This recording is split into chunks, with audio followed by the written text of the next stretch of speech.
And that's one of the many reasons they call the Indianapolis 500 the greatest spectacle in racing. This is a 1968 Lotus turbine car owned by Bruce Lensmeyer from Danville, Illinois, who was at the wheel. Indiana. After the Lotus won the race in 1965, they came back with conventional cars.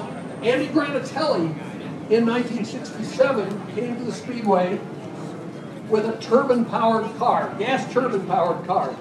And Parnelli Jones, driving the car, almost won the race. The car broke very near in the last few laps of the race. A bearing failed, like a $10 bearing, and it cost him the race. Well, they came back Andy Granatelli came back the next year. He hooked up with Colin Chapman and Lotus, and they built these cars. And they're quite wonderful. They're four-wheel drive. Stop. They're my husband, I'm they're sorry. rear engine.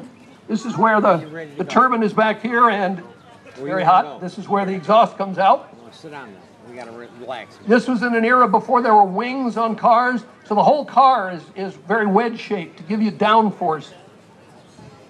And they were very fast, and they had the race in hand again. Joe Leonard was driving this very car, and the shaft that drove the fuel pump failed at lap 193 out of 200, and the car failed, and Bobby Unser went on to win the race. They tried again with turbine cars the next couple of years, and what happened is the race officials didn't really like these turbine cars, and they kept changing the rules to make it harder and harder on them. And eventually, they put so many restrictions on the turbines that they were no longer competitive. And so that wonderful era is over.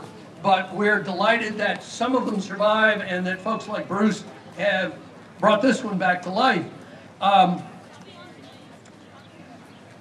This is an example of what can inspire people. You never know what is going to get a kid excited. And when he was a young man, or young boy, Bruce Lensmeyer saw this car and got excited by it. And it had a profound effect on his life. And if he doesn't mind, I'd ask him to talk about that a little bit. Yeah, I had the fortunate attending the 1967-68 Indy 500 when the turbine cars made a strong presence.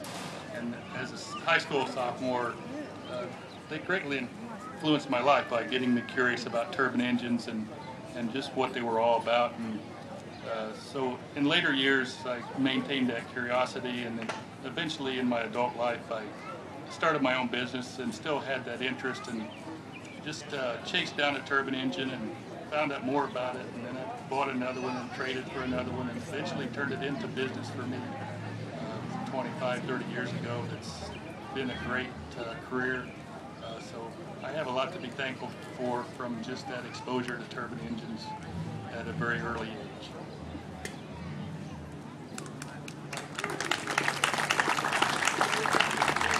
So there's a lot of young people around here seeing a whole bunch of different vehicles, and who knows what kind of inspiration is going to come out of that and how they may translate that into a career later in life. So Bruce is going to fire it up now.